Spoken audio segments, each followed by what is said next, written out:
Thank you very much there. Just double checking you can all hear me okay? Yeah, all good. Fantastic. Yeah, it's been really great to participate in this so far, to hear some of the descriptions from the other projects that SMARTExpertise has been involved in. And it's a pleasure now to talk about ReNeuron's experience with SMARTExpertise in the RISE project. So as I've mentioned already, I'm Paul, and I work as a principal investigator in the R&D department in ReNeuron. And I'd just like to explain a little bit about the project and why we got involved with it. I want to focus on what we feel is the key benefits of the program and the SMARTExpertise scheme, and where we'd like it to head. And as I say, we've got a really positive view of this, and we'd like to explain why. There's just a disclaimer slide for some of the data that we might show. So who are ReNeuron? So we are a UK-based clinical stage cell therapy company. And since 2015 or so, we've been based in South Wales in the Pencoed. And we're very proud to be part of the community of life science institutions and entities in South Wales. And we feel that there's a lot of strength that can be knitted together through schemes like this to really promote South Wales as a key location for life science. We also have sites internationally in the USA and in Spain related to our clinical part of our business. Our primary foci are ophthalmology and neuroscience, and our lead clinical program is currently running as a stem cell therapy targeting retinitis pigmentosa, which is a congenital disease of retinal degeneration. And that is ongoing with a phase 2A already on the way to be completed. And we hope to progress that forward to pivotal studies and approval in the next 24 months or so. But as I mentioned earlier, we are also active in research, and we have two complementary programs that are currently running. One of them I'm not going to speak too much about today, which is the inducible pluripotent stem cells. These represent potentially a source of unlimited cells for therapy of a variety of different tissues, but also potentially a source of exotic exosomes. And that leads me on to what I do want to talk about, which is the exosome program at ReNeuron. And as has been mentioned already, these are therapeutic vesicles, which we hope to repurpose for drug delivery and medicinal purposes. So we've touched a little bit on what an exosome is, but just to ensure everybody's on the same page, we're talking about nanoscale vesicles that are released by all cells and are thought to be an important means of intercellular communication. And they contain a variety of biomolecules, lipids, proteins, and nucleic acids, all of which appear to be involved in the signaling and communications role that these vesicles carry.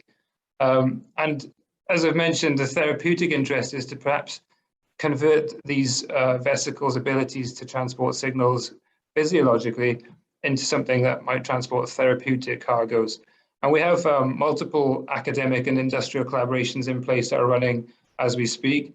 And one of the key ones is obviously the RISE collaboration, which we've heard a lot about so far, and that's between RBGO, ourselves, Swansea University, and IgInnovations, and it's been a great partnership so far, and is ongoing.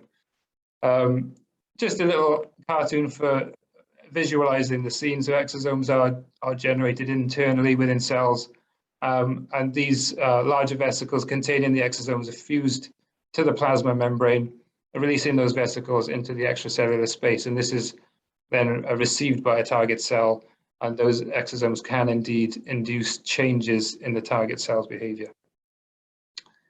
So our pipeline is looking like this at the moment with the clinical trial in retinal cells, but also then the exosome and iPSC platforms in the preclinical stages. And we're lucky to have a great team working on the exosomes here at ReNeuron. So I work with Samantha Thomas, Ben Lanning, and Anna Cardes-Figueras. And Sam has been a key addition to the team as part of the RISE project. She's joined us, and so she has a formal affiliation with Swansea University, but also spends a lot of her time on site at ReNeuron and has been a key element in generating the exciting data and progress that we've seen through the project.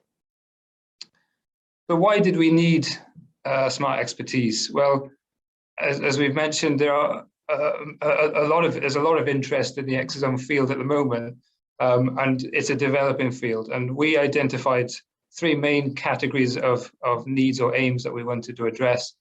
One was in the aspects of exosome manufacturing, and through the process of developing the RISE project proposal, we proposed that we would optimize culture conditions for our producer cells and explore the exosome production characteristics of other cell types which we own at ReNeuron, which are proprietary and nobody else has access to. So these are a rich resource that we needed to exploit. Secondly, to characterize the exosomes themselves in terms of their heterogeneity. And this is where IgInnovations expertise really comes in, because they have that capability in immunoaffinity enrichment and antibody development that enable us to detect new markers and to use them to purify our exosomes. And then using the extended reach of the technical expertise at Swansea University, what we've been able to do is exploit ability to look at biomechanical properties of our exosomes, and also look at the uptake and trafficking mechanisms through the expertise and the instrumentation available at Swansea University. And finally, the third one was to continue the search for new therapeutic applications of our exosomes. And the expertise of the RBGO group was essential here, because they had access to, as was mentioned before, both cell lines and primary tissues for reproductive cancers. And this has proven quite fruitful in demonstrating some of the activities that the exosomes that we produce have. So what I really wanted to emphasize, without going into too much scientific detail, because we don't really have the time for that, but just to highlight the theme of extended reach that this SMARTExpertise program has enabled partners such as us to have. We now have access to a variety of techniques and technologies that are on the screen. And I would say probably one or two of those at maximum were available to us before the RISE project.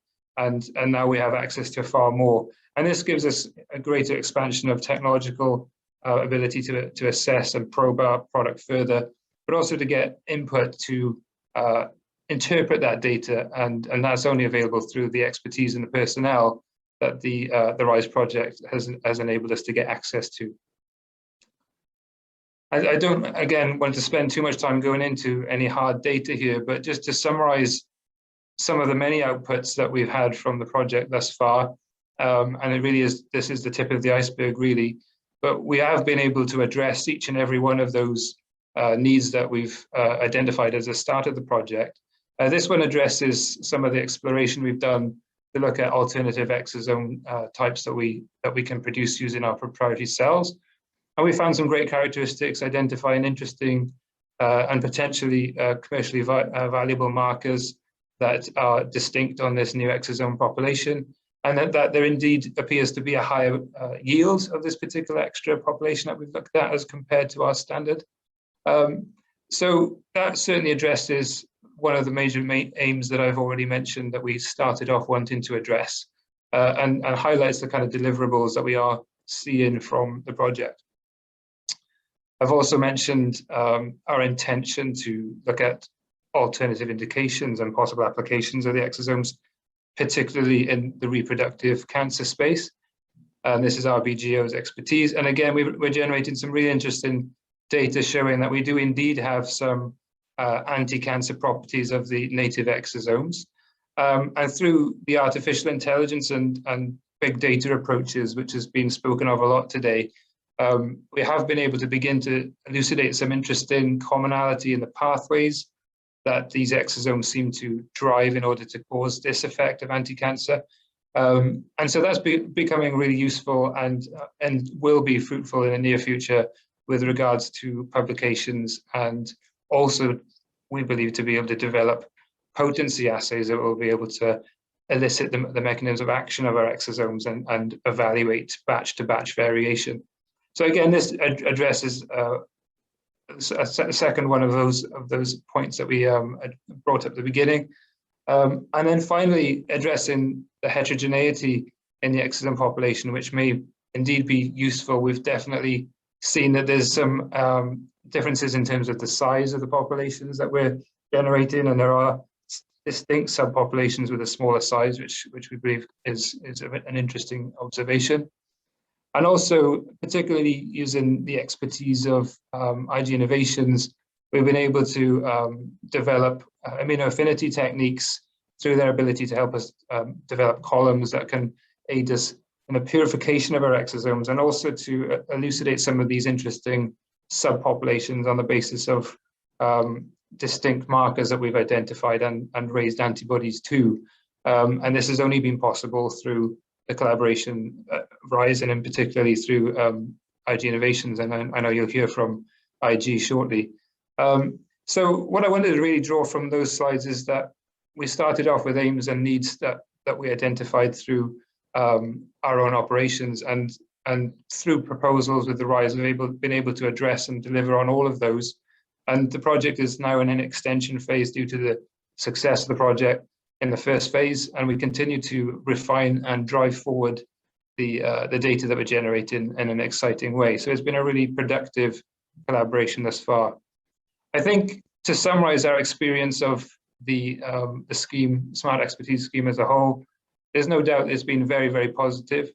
And to reiterate, the extended reach that we now have through to the technologies, expertise, and infrastructure that the partners allow us access to is a real key benefit. The funding model is a reasonably novel one. It's a low cost to us. In fact, we don't actually have any significant outlay. And finally, we can see that there's obvious tangible delivery on the objectives that we've aimed to deliver on. So we would love this to continue, and I think that's one of the successes of the project is really whether we want to continue working together. And there's for sure, from our side, we've enjoyed building these relationships with higher education and other industry partners, and we very much would love to see that continue beyond the scheme and into the future. I think the only thing we would probably say for future iterations we could look at to improve is some of the admin side of the funding model can be a little bit excessive, and I think there's ways to streamline that. But there is no perfect project, and I think overall the science that has come out of this has been incredibly useful, and nothing that we could have obtained on our own without this kind of reach. So just to conclude then, we would love to keep the collaboration activities and the relationships that we've built through RISE and the SMARTExpertise scheme going. And we'd like to exploit those findings that we've had thus far into the future. We'd love to be part of future funding streams such as this. And we like the fact that the model is low cost and innovative. As mentioned already, there's obviously some iterations that could occur with the admin side that might be able to help us be even more streamlined, and maybe some additional funding availability if that was a possibility, so that partners can actually take the knowledge and expertise they gain through the partnerships and actually have some tangible infrastructure to take forward and do that on their own beyond the end of the project. That's all I wanted to cover really. So just wanted to acknowledge Sam, Ricky, John, and ReNeuron side and Dawn for all that assistance they've provided for this so far, and obviously our partners in IG and RBGO for all of the expertise and for the fruitful partnership that we've had so far. And I'd be happy to take any questions if we have time. If not, we